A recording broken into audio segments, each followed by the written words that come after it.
एकीकडे विरोधक निवडणूक आयोगावर गंभीर आरोप करत असतानाच दुसरीकडे खुद्द सत्ताधारी आमदारही निवडणूक आयोगावर निशाणा साधतायत। राष्ट्रवादी काँग्रेसचे विधान परिषदेतले आमदार सतीश चव्हाण, शिवसेना आमदार संजय गायकवाड, भाजप आमदार मंदा म्हात्रे आणि देवयानी फरांदे यांनी निवडणूक आयोगावर आरोप केले आहेत। गंगापूर विधानसभा मतदारसंघात 36,000 मतदारांची नावं दुबार आहेत, असा गंभीर आरोप आमदार सतीश चव्हाण यांनी केलाय।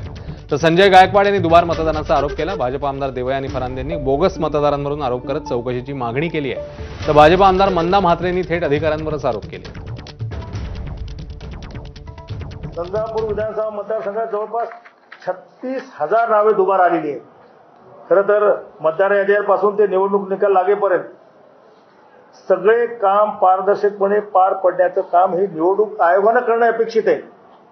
त्यांच्या डिप्टीला महसूल खात्याची मशिनरी असते, परंतु ही दुबार नावे शोधण्याचं काम हे राजकीय पक्षाचे कार्यकर्ते करू लागलेत। बघा, मी बुलढाण्यामध्ये जवळपास कलेक्टर साहेबांना 4,000 डबलची नावं ही बोगस असल्याचं आम्ही कळवलेलं आहे, लेखी कळवलेलं आहे। महाराष्ट्र राज्याचे निवडणूक आयोग दिनेश वाघवणे साहेबांना मी फोन केला की अशा प्रकारचे बोगस नावं आहे आणि काही 30-30 वर्षापासूनचे लोक इथे राहून गेलेत, अधिकारी राहून गेलेत, त्यांचे देखील नावं तसेच आहेत आणि मृत्यू झालेले देखील।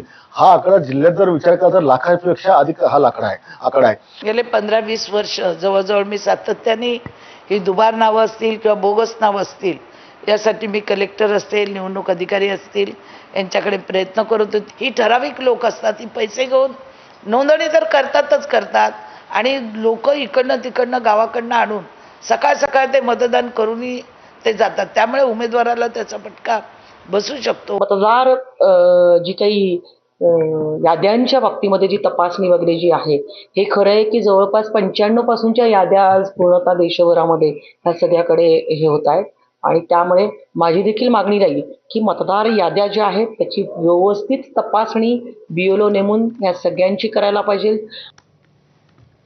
ऐन दिवाळीत बीडमध्ये पार पडलेल्या ओबीसींच्या महाएल्गार सभेनंतर आता